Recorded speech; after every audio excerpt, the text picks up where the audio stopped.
nice to see you. Howdy, Doobi.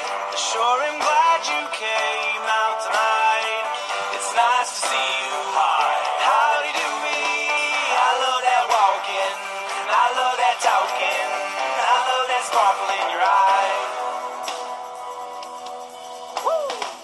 If it ain't burning, this love ain't certain. There's a fire lit that exists until they finally pull my curtains. But if this ain't working, please don't misinterpret. We're not perfect, but need is focusing without a purpose. Trust me, we're not all worth it. Such is life, but we're smile. Stay a while, sincerely.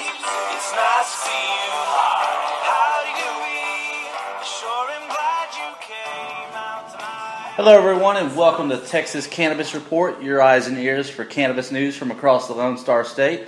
This is episode 6 of the show, and I'm your host, Stephen Carter. With me in the studio today is Denton Ramsey, the host of Canatruce. What's up, guys? Today is Thursday, July 31st, 2014. You can contact us on our website, that's TXCann.com. And you can also find us on all our social media outlets at Facebook, Twitter, Tumblr, Pinterest, and Instagram. You can also email us at txcann@gmail.com. Jumping right into the show today, a couple weekends ago, I was invited out there to the group in Odessa that had their first NORML interest group meeting. They're calling it the Permian Basin NORML.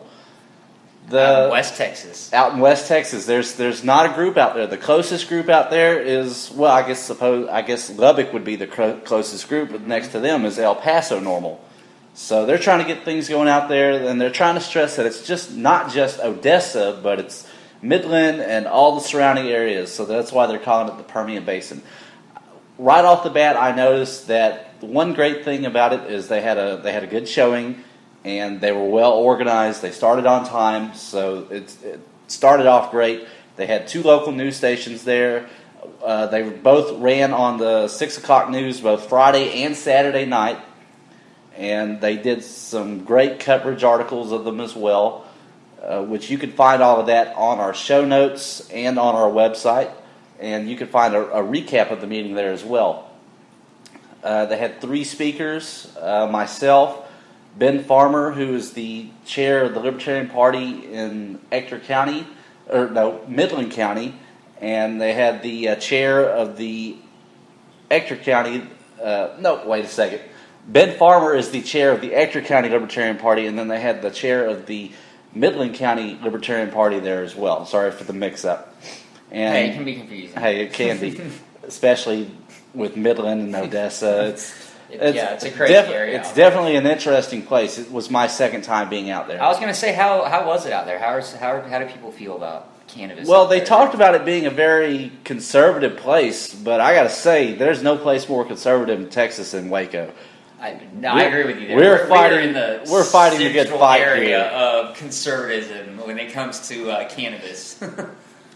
Well, it seemed like people were very receptive to it out there. People showed up, had a genuine interest in what was going on, and Lydia Decker is out there organizing everything, and she's doing a great job. I'm hoping that she shows great things from here on out, and they're slowly working on getting everything put together. They need 6 people to form an executive board, and then they can file with the state and get their nonprofit status, stuff like that. While I was out there, I gave a presentation, and it was a lot of fun. I forgot part of my presentation partway in, but we had a lot of crowd participation, answered a lot of good questions, got a lot of good information out there. And, of course, right whenever I sat down after giving my presentation, I realized, crap, now I remember what I was going to say. But it was great. That's Denton opening a beer there. Hey, it's illegal. Unlike some other things. But it's worse for you than some illegal things as well. It is. So we should always keep that in mind. Just because it's illegal doesn't mean it's bad for you, and just because it's legal doesn't mean it's good for you. Everything in moderation. Mm-hmm. But hey, you know what? On a sidetrack, when I was out in Alpine, Texas, I worked obviously for the newspaper out there, worked closely with the sheriff, and the crazy thing is the sheriff out there was very, I would say, in tune with what was going on, and he was very anti the big bust. I mean, because they're right there by the border. Mm-hmm. So, I mean, they somewhat do. Like you said, I mean, they might consider themselves conservative, but they know what's going on. Yeah, I mean, people, they were talking about this the other day. People's views on marijuana are changing, yet their political views are not. Right. So that doesn't mean that people are becoming more of a certain political persuasion, though it could be argued that people are becoming more libertarian. But people are just changing their views on marijuana and the drug war in general because it just doesn't make any sense. It doesn't make any sense. So that's a great thing, and people are getting better on this stuff. Right. And we actually have an article to talk about here in just a little bit about the Sheriff's Association here in Texas. Mm-hmm. Also that day, Texas NORML had their Veterans Conference in Austin, and that was led off by David Bass, and Tristan Tucker with DFW NORML gave the keynote speech there. And a lot of veterans showed up from all sorts of different wars, I think all the way back from the Korean War. And some people met others that served with family of theirs. It was just great for everyone, and it was a very successful event. That's great. That's great to hear. So I'm glad that they're able to get all these veterans involved because a lot of veterans have PTSD, and marijuana has been great in helping to treat that. Mm-hmm. Mm-hmm. All right, coming up next, we have our commercial for Texas Sports World Report, who is sponsoring our segment. Texas has its own world of sports. MLB, NFL, NBA, NHL, and a slew of college and minor league sports as well. There's a lot going on in our Lone Star State. Get the latest news and analysis at Texas Sports World Report, where the focus is all about Texas players and teams. For our latest articles and our podcasts, go to TXSWReports.com. All right, thank you to our sponsor, Texas Sports World Report, where you can get all the latest information about sports going down in Texas and any athletes from Texas. Absolutely. Great site. Moving on to the great announcement out of Houston, the Harris County District Attorney candidate has unveiled a new program called the GRACE program, which would not put people in jail for possession under 4 ounces of marijuana. Instead, they would face 2 days of community service, and upon completion of that community service would have the charge wiped from their record. That's great. I mean, the thing is, didn't Perry already sign something that should have been enacted already for the most part? Well, we have the cite and release program, which is nothing like this, where officers have the discretion to, instead of taking you to jail that night, they just write you a summons to court, and then you show up, and everything's still the same, nothing changes, you just don't go to jail that particular night. Change. This is something different from that. That's great. This is what the Houston DA candidate wants to do. Her name is Kim Ogg. She's running against the incumbent Republican. And it was nice to see this. And a lot of people were kind of upset. Well, how come we can't just not put any people through anything at all? Well, you have to keep in mind, this is the district attorney. The district attorney doesn't make laws. They just prosecute them. So they get to determine how the laws are prosecuted. So while they have some discretion, they don't have the power to change everything. So this is a step in the right direction. It is. Because anyone under 4 ounces now have an opportunity to not have a criminal record, not go to jail, prison, what have you, not face fines. You just go out and you do 2 days of community service, and it's wiped off your record. And it's great. That's fantastic. It's a step in the right direction. Eventually it's going to change completely, because, I mean, I still even think that's ridiculous. But, again, it's one step at a time here in Texas. And then right after she released this statement, they had Houston NORML on hand and Republicans Against Marijuana Prohibition, and they both came out in support of Kim Ogg, saying that they totally supported what she was doing. Now, Republicans Against Marijuana Prohibition, which is RAMP, they wanted to stress that they're not necessarily endorsing Ogg, they're just endorsing her program because, as you know, they're a Republican organization and Ogg is a Democrat, but Ogg's opponent is saying that he's going to be coming out with a program of his own in the near future, so we're looking forward to seeing what's going on with that. I like that it's cross-party lines, honestly. It is. I mean, it's something that's on both sides, so... And that's how we have to have it if we want to move forward here. Right after she had our press conference about this program, 3 Texas senators wrote her a letter saying that we would like to take this opportunity to express our support for your proposed alternative to incarceration. Diversion methods such as this are more effective at reducing crime, a more efficient use of resources, they avoid giving nonviolent offenders a record, and aid in reducing the county jail population. Harris County's criminal justice system has primarily relied on incarceration as a way of dealing with mental illness and low-level drug users. As the largest county in Texas, Harris County should be at the forefront of implementing and perhaps creating programs that ensure a safe and secure community while efficiently using taxpayer dollars. This proposed program would be a step in the right direction. And those 3 senators were Rodney Ellis of Houston, John Whitmire of Houston, and Sylvia Garcia of Pulido Blanco, which is near Corpus Christi. And, of course, all 3 of those are Democrats. So keep those people in mind if you're voting later on this year and one of them comes up for re-election. These people are, while they might not support all-out legalization, they're supporting taking steps in the right direction towards making our marijuana laws better. And that's great. Harris County's huge. Growing up in It Houston, is. I can tell you, it's enormous. That's big. If we can get changes there, then it'll just be a domino effect. And it's baby steps, always baby steps. Coming on the heels of all that was a vote by the Sheriff's Association of Texas. They voted Monday to officially oppose marijuana legalization in Texas. With marijuana legalized in 2 states already and several more potentially legalizing during the November elections this year, it's a pretty hot topic. And chances are good we're going to get some traffic. We're going to get some... wow. What word are you looking for there, Steven? Come on now, man.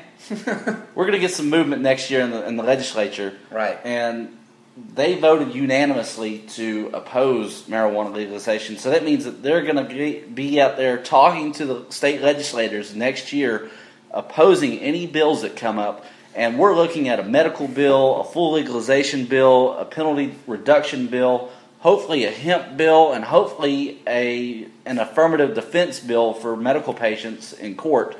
So we're going to be out there hitting it hard and heavy, and we're going to get something passed next session. Right. So they're going to be out there opposing it.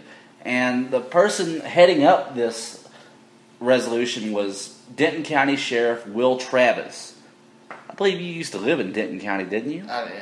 Denton, Texas. I was there for a while. Hey, I enjoyed that town. But you know what? The thing is, what's weird is we were talking about earlier how the sheriff in Alpine is very opposed to a lot of the things going on. But I don't know if it's one of those things where it's just like everyone has to jump on board like it's a union type thing. But well, you have to understand that peer pressure works just out beyond high school as well. It does. There's no doubt it does. And of course, people got to be reelected, so they might support things or be vocal about things that they don't necessarily believe. And yeah, a lot of that stuff was off the record, to tell you the truth. And when I'd speak with him, yeah, it was never it like has to in an be, interview for a lot of these people. And so I wouldn't doubt it if these sheriffs are saying one thing to one another, but actually doing something different and doing things in a more positive Public way. opinion. I just wish that they would have the guts to step up and say, we're doing this wrong and we're changing it and we're doing things differently because it works better. You would think they would, but hey. You would think so. A statement from Travis was, our Texas sheriffs will send a loud and clear message to the legislature that we firmly oppose the legalization of marijuana. We must protect the children and families of Texas from any effort to legalize marijuana. Wow. Wow. It always comes down to the children. We always want to protect the children. Tell you what. Legalize it. That protects them even more. Children aren't using cannabis to a large degree right now unless it's for medical reasons. And to that degree, I completely agree with the fact that they should be able to use them. It's not like they're smoking it, but again. And if children are going to use a drug, and people say out there that we could stop all drug use among teens. No, we can't. No, we can't. Let's be realistic about this. That's like saying we're not going to have teenagers out there having sex or drinking or smoking or any of those things. You're getting into a hot area here in Texas. Anyways, we're not going to stop it, but they would be better off smoking marijuana than drinking alcohol. And I'm not endorsing it. I'm saying that they should not do either. But we have to weigh the reality of the situation and say this is better than alcohol. And I think once we give everyone the right information, we'll all be making better choices. And ending the drug war in general is just going to help society so much that any negatives that come out of legalization, and there's going to be negatives, I'm not disputing that. Yeah, there will be. But the positives will far outweigh any negatives. Agreed. Totally agreed. All right, coming up next is our interview with Vincent Lopez, the Texas NORML Patient Outreach Coordinator and owner of the Austin 420 magazine. And here is Vincent at the Texas NORML Regional Conference put on by DFW NORML. Yeah, there are many conditions out there that, in running the Patient Alliance for Cannabis Therapeutics, the official patient alliance for Texas NORML, I have met so many people, so many individuals from, and that includes a lot of parents and a lot of patients who are all suffering from a numerous amount of different conditions that span across the board. And it's amazing to go to these meetings and to see such a huge demographic from age, different race. We all have something in common. We are all dealing with illness and the act of suffering. And so we all know what the act of suffering can invoke in our thoughts, invoke in our emotions. We all know what anxieties can be invoked by that as well. Because coping with disability is more than just the disability itself. We definitely have to deal with the discriminations of man, the discriminations of society. And PACT opened up a window to just meet such a diverse array of people with a diverse array of different conditions.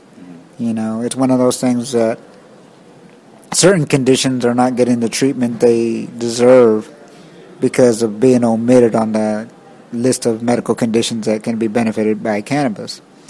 And I believe that it's medicine across the board, and there should be no restriction on condition. It's a matter of choice, it's an issue of choice, and the freedom of that choice. So with PACT, what do you hope to achieve with this organization? In achieving this, I'll get to the basis in the fact of how it started was the fact that being a part of NORML, Texas NORML, we were having our functions and our events, and I was meeting with patients, that was happening, but it was sporadic. I wasn't getting to meet, that was either 2 at a time, 3 at a time, 1 at a time, but it was never together to where we could communicate together. And PACT was an inspiration out of that, and also the fact of my first 2 years into the movement. I joined in 2011. And over the course of 2.5 years, it was my executive director, Josh Schimberg, and myself that he inspired, that he motivated. And together, him and I, through him and I was able to find my voice because of the right assistance, having the right discipline. And each presentation just became better and better.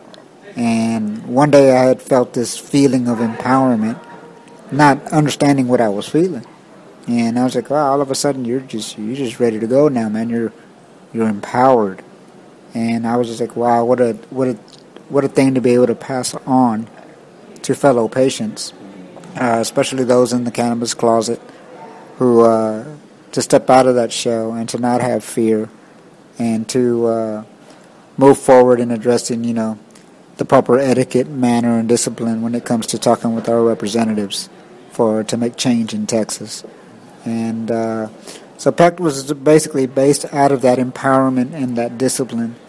And I wanted it to be something classy and respectable. And we have to be classy and respectable in facing our opposition. That's what it takes. Well, tell us a little bit about these meetings. What all goes on at these meetings? At these meetings, well, first and foremost, we typically commonly put on a disclaimer that even though it is in a legal status right now, with cannabis being legal still in the state of Texas, it's still the fact that we do not condone the production, distribution, or basically the production, distribution of hash oils, concentrates.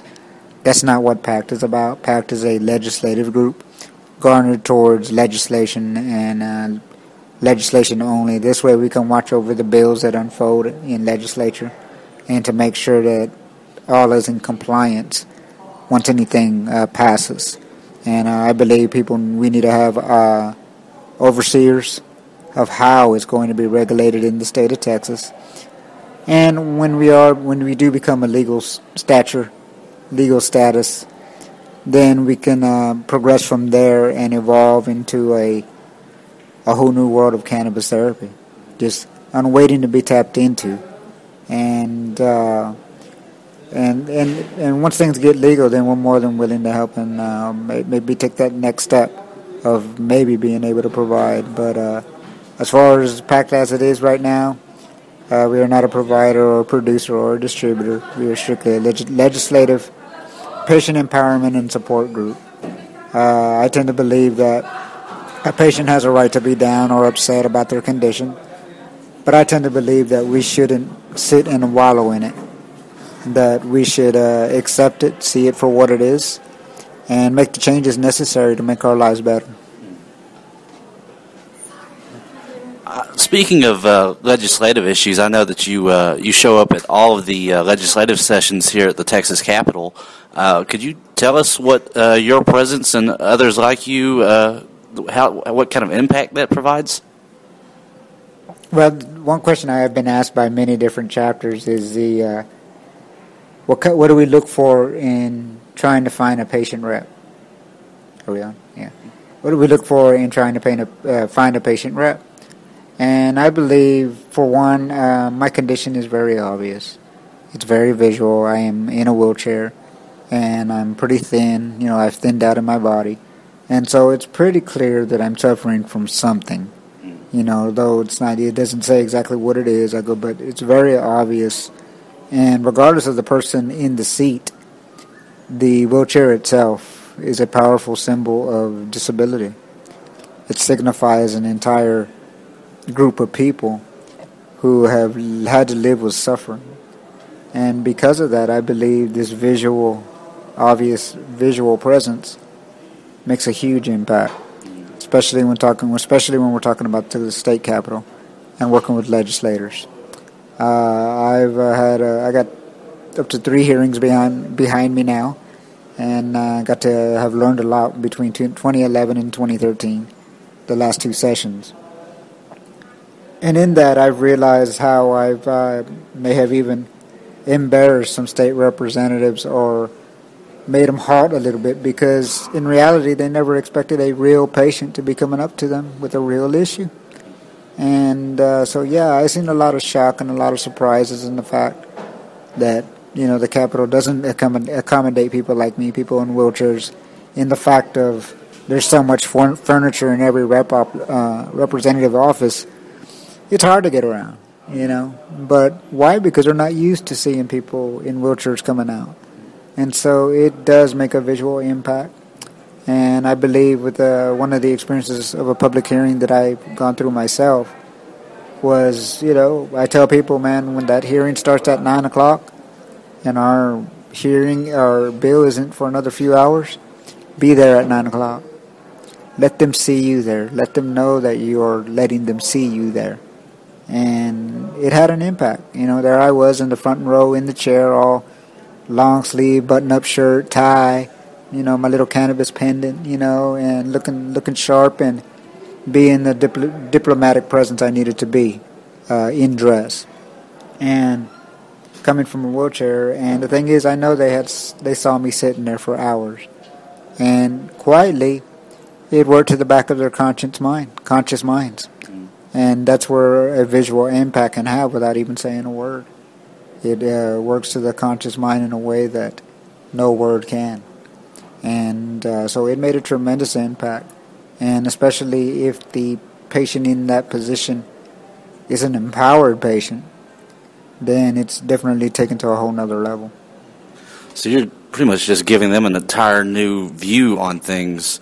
Let's say someone wanted to come to one of these PAC meetings. When is your next one, and how would they go about getting there? Basically, we are in Austin, Texas. We would like to eventually provide transportation. That would be nice if we could provide it for all. But we do encourage carpooling. We definitely offer it with the PAC meetings. People, if you're especially in the central Texas, Austin area, we definitely do a lot of carpooling to where we can get our fellow patients there as well. And we have our meetings sporadically from different places like Genuine Joe's to Opal Divines to sometimes because our next meeting is basically going to be a picnic in the park. And this is a family event for us to just get more acquainted and more bonded as patients, because we all have commonalities and things that we share together. And because of that, that's going to be a real asset to when it comes to facing legislators one-on-one. They're going to be stronger, they're going to be confident, and they're going to be empowered. And we're going to be ready. Well, thank you, Vincent. If someone wanted to contact you, how would they go about doing that? You can reach me directly at Vincent at texasnormal.org and or the Austin 420 at hotmail.com and Patient Alliance Texas TX at gmail.com. All right, well, thank you, Vincent. We appreciate you being on the show. Thank you for having me. All right, we're back. Vincent is a very dedicated man. He's basically wheelchair-bound. He is disabled. His full-time job is fighting for marijuana legalization here in the state of Texas. And he does a very, very good job of doing so. I like Vincent. He's a very likable guy. He's very, very personable. He likes just a lot of cool stuff. He's just involved with the movement. I mean, I did stuff with him with Reefer Rhetoric, Keenan Truce, all that. I mean, Vincent's a good guy. Mm-hmm. He's a good guy. Now, we heard recently that Vincent's van broke down, and there's some severe issues with it. I don't know if they're going to try to repair it or buy a new van, but basically it's the only way he gets around, and it has a lift for his wheelchair in it, and it's totally fitted for what he needs. So they're doing a fundraiser through PayPal to help raise funds for this van. He's on a very limited income. He's on a fixed income since he's disabled. So if you're interested in helping Vincent out, and I highly recommend that you do, you can send him a donation through PayPal to the email address Vincent10 or VincentL10 at hotmail.com, and you can find that email address in our show notes. All right, up next is our upcoming events. We got lots of stuff coming up, right? We got a lot of stuff coming up in August, including an event by Vincent as well. On August 2nd, we have DFW NORML's first heavy metal show in Fort Worth. Also that day is a beach and good time with Rocky Palmquist, who is the Texas Agriculture Commissioner candidate, and that's going to be in Port Aransas, though we've heard that event might be postponed or put off entirely because of an interview with a news outlet. Once we find out more, we'll post that on the website. There is the Patient Alliance for Cannabis Therapeutics meeting in Austin. That is also run by Vincent Lopez. That's a bunch of patients here in Texas who are getting together to learn about the efficacies of medical cannabis and how to effectively lobby their state legislatures. There's the El Paso NORML monthly meeting on the 2nd as well. And then on the 6th is Texas NORML's monthly open meeting, Redneck Wednesday, and Smoke and Stand Up in Austin. On the 6th also is Rally to Support Justice for Jacob Lavoro in Georgetown. That's the guy who was caught making weed brownies and selling them, and then what they ended up doing is instead of charging him for the amount of THC that was in them, they charged him for everything, the entire batch of the brownies, everything. Like you're getting charged for chocolate. Yes. So. And then on the 7th, we have the Southeast Texas NORML Interest Group meeting in Beaumont. And then on the 9th is the Austin 420 5th year anniversary bash in Austin. That's Vincent Lopez magazine, and he's been doing this for 5 years now, and it's a wonderful publication. I totally recommend checking it out. You can find his website. I think it's austin420.com. Mm-hmm. And then they're having a meet and greet with Rocky Palmquist in Waco on the 8th, and we'll be there to cover that. Right. When the smoke clears, which is the first official normal Corpus Christi event, is on the 9th as well. And they just got their papers from the state of Texas saying that they are now officially a NORML chapter here in Texas, officially nonprofit, so congratulations to them. That's awesome. We got the Texas NORML Strategy meeting in Austin on the 20th. And then Rocky Palmquist is going to be at Sausage Fest in Dallas on the 23rd. And then DFW NORML is having their Lake and Bake at Joe Pool Lake in Grand Prairie on the 24th. Lake and Bake. Lake and Bake. Apparently last year was a huge success, and a lot of people had a lot of fun. And I understand that they're going to do parasailing this year with their boat Hydro. Nice. We've got the 6th anniversary party for Texans for Accountable Government in Austin on the 25th. We've got Reforming Marijuana Laws Through Political Activism in Houston on the 28th, put on by Houston NORML. And then on the 30th, we have DFW NORML's August 2014 meeting in Dallas, and then the Northeast Texas NORML meeting in Nacogdoches. So we've got a lot of stuff coming up this month, and I'm sure that there will be more things popping up as we go along, so be sure to check out our event page on our website.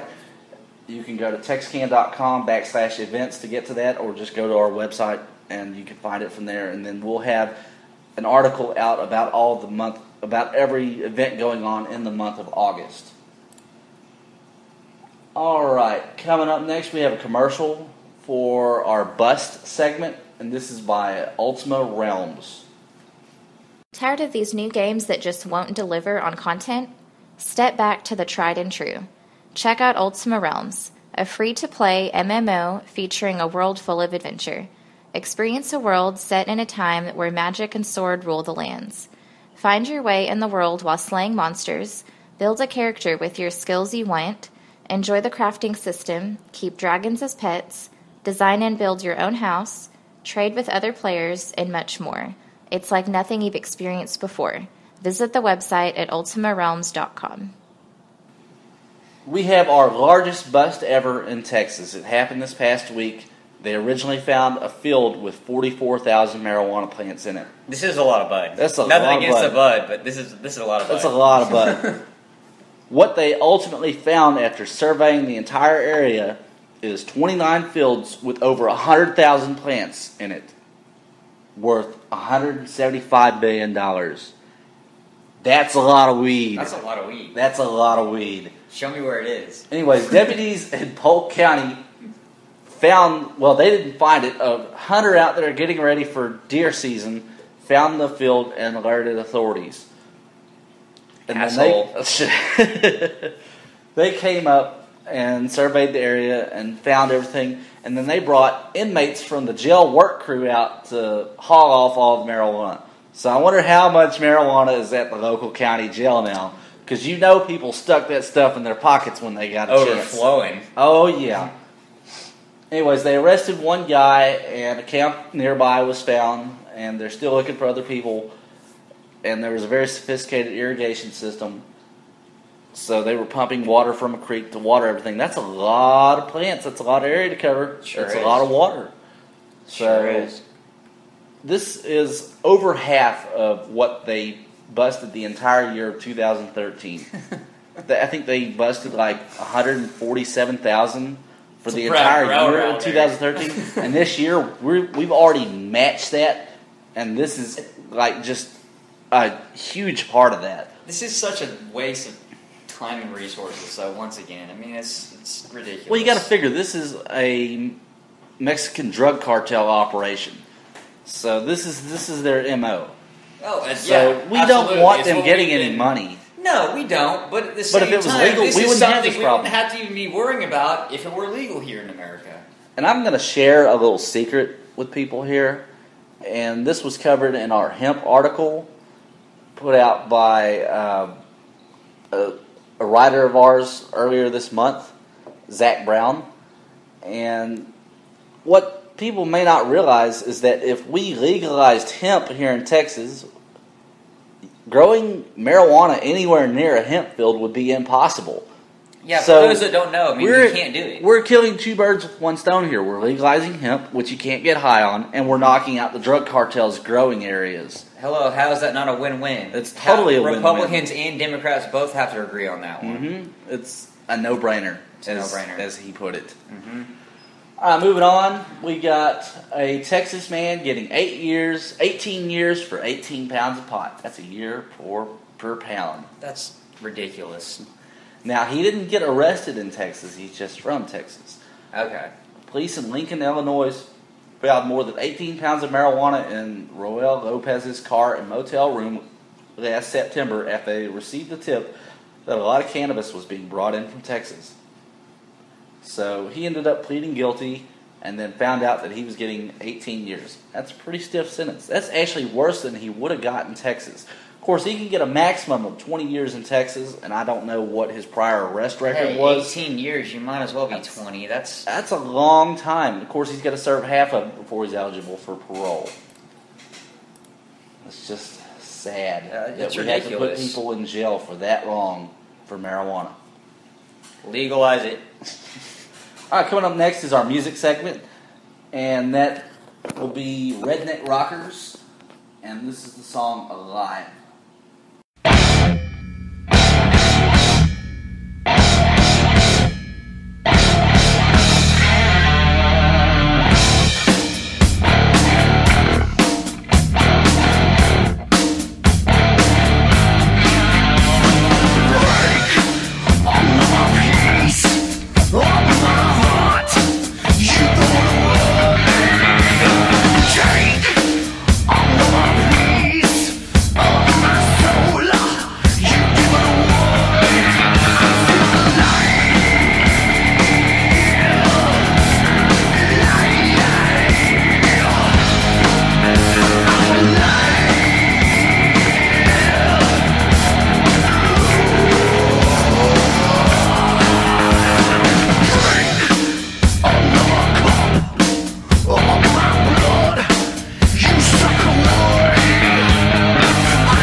Oh, that was Redneck Rockers, Alive, and they performed that song and many others at the NORML Waco Inc.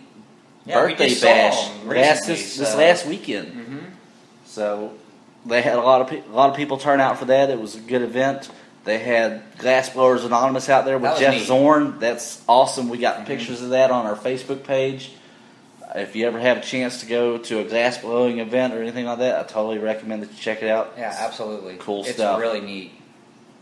Moving on. All right, moving on. The New York Times Editorial Board has called for the end of prohibition for a second time now. This time for marijuana. Right? They Make it happen. They say it took 13 years for the United States to come to its senses and end prohibition. 13 years in which people kept drinking, otherwise law-abiding citizens became criminals, and crime syndicates arose and flourished. It has been more than 40 years since Congress passed the current ban on marijuana, inflicting great harm on society just to prohibit a substance far less dangerous than alcohol. The federal government should repeal the ban on marijuana. We reached that conclusion after a great deal of discussion among the members of the Times Editorial Board, inspired by a rapidly growing movement among the states to reform marijuana laws. Mm-hmm. That's one of the most influential editorial boards in the country, in the world, calling for marijuana legalization. And they've been hitting it hard and heavy ever since, with article after article chronicling the rise of the war on marijuana, where it's going, what it's done, stuff like that. And they've been hitting it hard and heavy. And, of course, the president's drug enforcement offices responded very negatively to that and threw out a bunch of half-truths and propaganda. Quit Kevin Sabetting. And Kevin Sabet is hard at it right now, spewing misinformation. All sorts of nonsense. So we'll never be able to make these people go away, but we're clearly winning the war here. Mm-hmm. So take it easy, Kevin. Find you a new line of work. He says that it is a volunteer job for him, but he gets paid for it. Oh, he gets paid well. Oh, yeah. Very, very well. All right. We have basically a campaign here to, basically as a call for action. A couple weeks ago, I reached out to several elected officials in Texas on Twitter about marijuana legalization and just marijuana in general, and reached out to over 60 of them, and no one responded. Not a single person responded back. And we wonder why you have a hard time getting in touch with our officials. Oh, yeah. So a lot of people said, what's their names? We'll contact them too. Okay. So I got this idea that we could just make a list of all the elected officials in Texas, and then on this list include a link to each one of their Twitters. Most of them have a Twitter. There's a few that don't. So there's now a page on Texas-Cannabis Report where you can go to and you can contact every single elected official in Texas through Twitter. It's great. So use this tool, use it well, especially later on this year whenever the elections start to heat up really, really hot, and next year during the legislative session whenever we're trying to lobby these people to pass these bills. Get on them, and get on them hard. And talk to them. I mean, Twitter's become big. Social media is the way everyone uses it nowadays. I mean, it's a direct way to get in touch with these guys. So take advantage of it. Let's tell a short side story. I know we're pressed for time. But whenever I started this campaign, I went into Twitter and I started sending messages out. And, of course, the first person I contact is Rick Perry. After I send out the messages to Rick Perry, I look up and I realize I'm in the wrong account. I'm in our local newspaper account instead of Texas-Cannabis Report. I was like, oh, crap. So I delete it real quick, and I log out, and I log back in.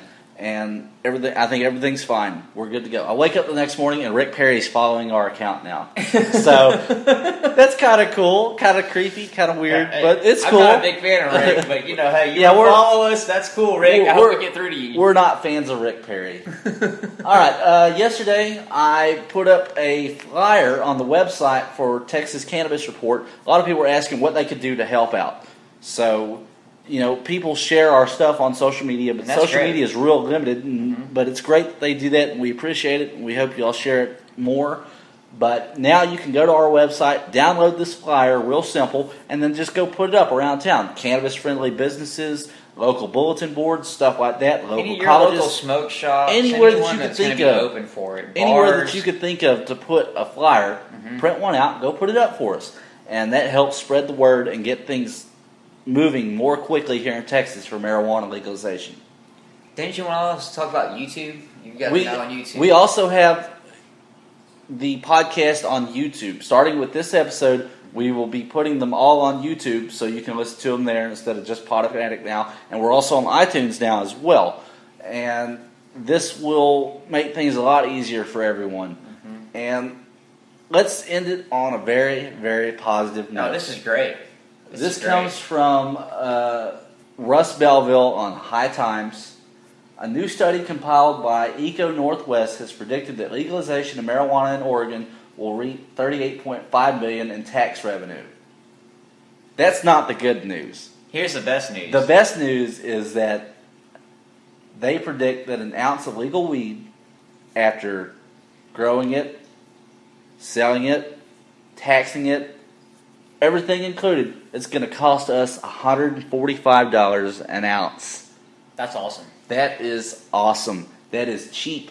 And that's something that's again, what we've been talking about for a long time. The price of cannabis is outrageous. I mean, even Colorado and Washington, where it's legal, aren't seeing these kind of prices. This is half of what they're charging, if not less. Hey, I'm all about it. Who's ready to move to Oregon? Oh, yeah. So they're going to be legalizing in Oregon later on this year. I'm willing to bet on that. And several other states, including Alaska, maybe even Florida, and probably California. Who knows where else. So good luck to them. And I congratulate you on your cheap bud. Yep. Go Oregon. All right, I'm Stephen Carter with the Texas-Cannabis Report. I'm Denton Ramsey with Canisters. Y'all take it easy. Thank you.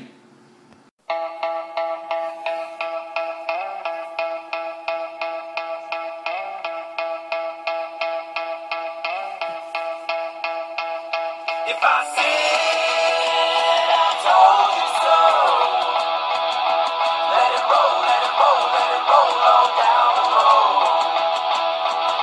If I said I told you so,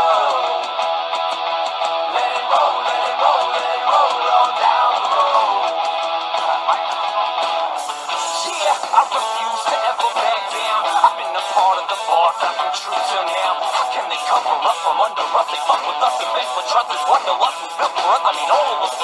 Raise your head and raise your fist down your fucking Twitter mix. Use your mind, corrupt your tits and throw a brick in the establishment. Yeah, follow me, let's make a change. I ain't trying to box the idea, I'm trying to box with your brain. I told you so. Let it roll, let it roll, let it roll on down the road. If I said I told you so, let it roll, let it roll, let it roll on down the road. Yeah, I'm catching wind, set the sail as how I pen. My soul stashed in notepad, the cachet within. We the people are unequal, information makes us lethal. What's the effort for dishonor when your honor is deceitful? When the music stops, all we've got is our voice at the top of your lungs. Make feel the noise, open your eyes to the lies brought to you by the government. Political puppets got a corporate hand in your ass, and you're loving it.